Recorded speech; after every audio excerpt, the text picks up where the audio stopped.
Bienvenue au moulin de Moustelat. Pour ceux qui ne me connaissaient pas, je m'appelle Robert, je suis le dernier meunier.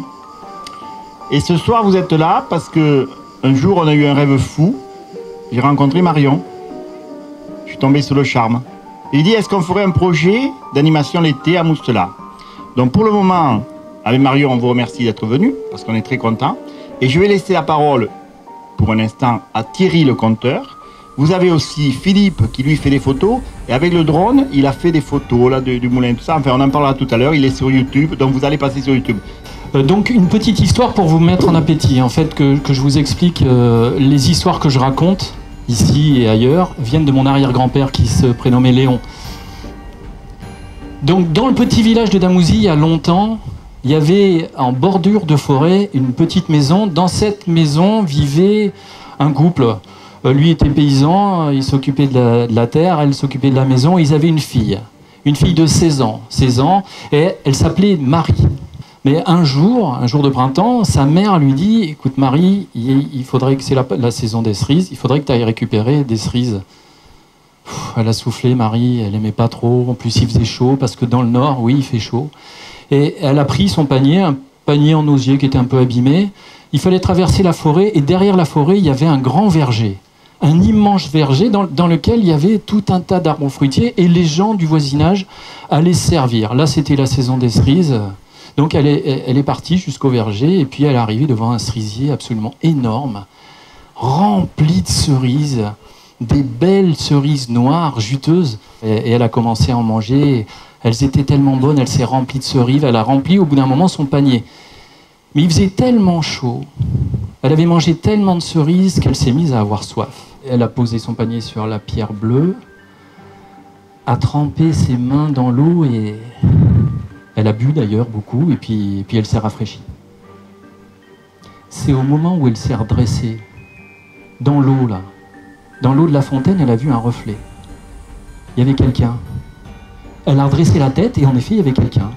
Debout, là, juste sur les pierres, sur les rochers, il y avait une sorte de petit bonhomme, grand comme ça, habillé salement, avec une sorte de toile de jute bleue, avec des trous, sale, mal rasé, des cheveux gras, gris, longs, filasses.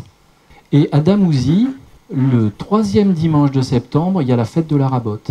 C'est un grand concours régional dans lequel est décerné, il y a un prix qui est décerné de la meilleure rabote. Il y a une petite bourse pour le vainqueur, et puis la possibilité d'ouvrir le bal. C'est très important, et c'était très important à l'époque dans le petit village. Et dans la tête de la mère de Marie est venue très très vite l'idée de pouvoir gagner cette petite bourse d'or par l'intermédiaire de leur fille. Tu devrais essayer les rabotes.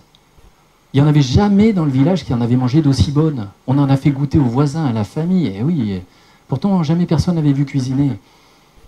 Mais c'est pas grave, le milieu du mois de septembre arrivait, et puis le concours, c'était sûr, c'est Marie qui allait le gagner.